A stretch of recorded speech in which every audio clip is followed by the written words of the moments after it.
Salut les mortis, c'est Monsieur N. On se retrouve pour cette suite sur le moteur électrique. Donc là, on va voir les différents types de moteurs électriques sur cette vidéo. Je vous rappelle que ces vidéos vont par trois, donc si vous n'avez pas vu encore la première, je vous mettrai le lien dans la description pour la vidéo d'avant. Bonne vidéo à tous et bon visionnage. Donc, après le moteur à courant continu qu'on a vu pour avoir l'explication des éléments techniques, on a le moteur asynchrone. Alors, le moteur asynchrone, il est particulier car il fonctionne avec du courant triphasé.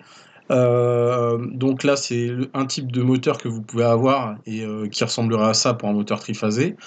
Donc là, on le soumet à trois champs magnétiques par rapport au biais que vous avez un déphasage entre les trois phases. Et votre moteur va tourner en fonction des flux qui composent finalement les trois bobines qui sont autour du système. Alors, le système de moteur asynchrone, il est composé d'un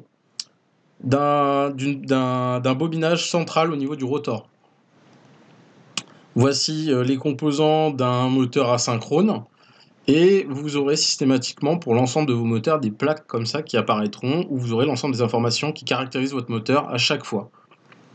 Donc le moteur synchrone par rapport au moteur asynchrone. Alors le moteur synchrone, il a comme particularité que son courant et son rotor et son stator fonctionnent à la même vitesse et donc vous n'avez pas de déphasage. C'est pour ça qu'on l'appelle moteur synchrone. Alors à la différence du moteur asynchrone, vous allez avoir dans ce cas-là un aimant, un électroaimant qui va être posé dans le système. Donc voici l'image d'un moteur synchrone, et voilà les représentations du moteur synchrone. Ensuite, vous avez le cas du moteur pas à pas. Alors le moteur pas à pas, il est bien particulier parce alors c'est comme l'exemple du bateau que vous avez eu en cours, avec la barre qui rentre et qui sort au niveau... C'est pas drôle. Donc oui, donc du coup, avec le système de barre qui rentre et qui sort en fonction du nombre de pas. C'est-à-dire qu'en gros, si vous décidez d'avoir un codage, eh bien, le moteur pas à pas pourra répondre à ce cas-là. Donc, voici les informations en lien avec le système de moteur pas à pas. Donc, il y a toujours un nord et un sud dans les moteurs pas à pas.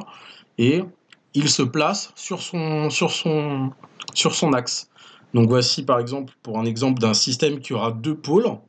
Donc là, vous n'avez que quatre positions qui sont possibles. La position B, B', la position A, A', la position A', et la position B', B', B'. Donc vous aurez toujours un positionnement qui sera bloqué, donc selon l'endroit où le courant va intervenir. Donc voici ensuite l'autre cas, c'est les moteurs asynchrones monophasés. Donc là, on a dépassé le fait d'être sur ce réseau, maintenant on est sur du monophasé chez vous. Et donc le monophasé, la particularité, c'est que du coup, il n'a que deux bobines qui le caractérisent, et un condensateur pour créer un champ magnétique tournant qui permet d'entraîner le rotor en rotation. Donc voici sa représentation schématique. Et vous avez le moteur universel. Alors le moteur universel, bah, c'est le moteur que je vous ai présenté dans le cours précédent, où vous pouvez utiliser du courant continu ou alternatif, parce que le rotor et le stator font passer le même type de courant des deux côtés.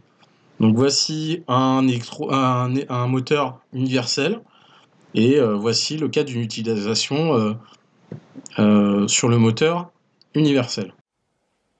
Voilà, c'est tout pour le moment. On se retrouve bientôt pour la prochaine vidéo. C'était Monsieur N. Salut!